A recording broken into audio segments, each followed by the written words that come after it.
सबसे पहले ये समझ लीजिए, कोई भी देवी देवता, कोई भी पीर मजार पैगंबर, कुछ भी, कोई किसी की इच्छा पूर्ति नहीं कर सकता।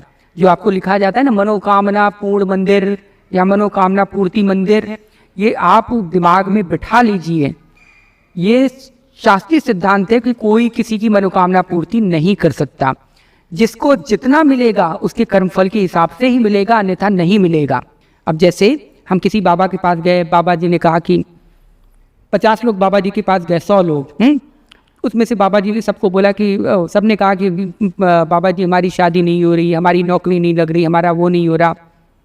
बाबा जी ने कहा अरे कोई बात नहीं बेटा, जाओ तुम्हारी नौकरी लग जाएगी। अब भाई वो 26 साल का युवक, उसकी नौकरी तो कभी न कभी लगनी ही है, अब वो लग जाएगी। उसमें से 100 लोगों में से कम आप ये समझिए 60-70 लोगों की नौकरी लग जाती है।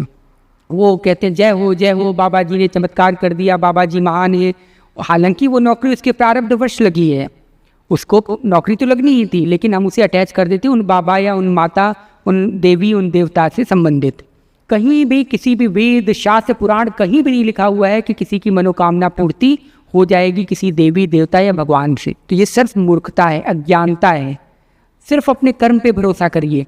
अगर आप शुभ कर्म कर रहे हैं तो ऐसा कोई कर्म नहीं बनेगा जिससे आपको दुख मिलेगा, और आप अशुभ कर्म कर रहे हैं तो ये सिर्फ ध्यान रखिए, कोई मनौती, कोई कुछ भी, कोई कुछ आपका नहीं कर पाएगा। अगर आपने अशुभ कर्म किए हैं तो फिर क्या होगा, अशुभ कर्म का परिणाम आपको भोगना ही पड़ेगा।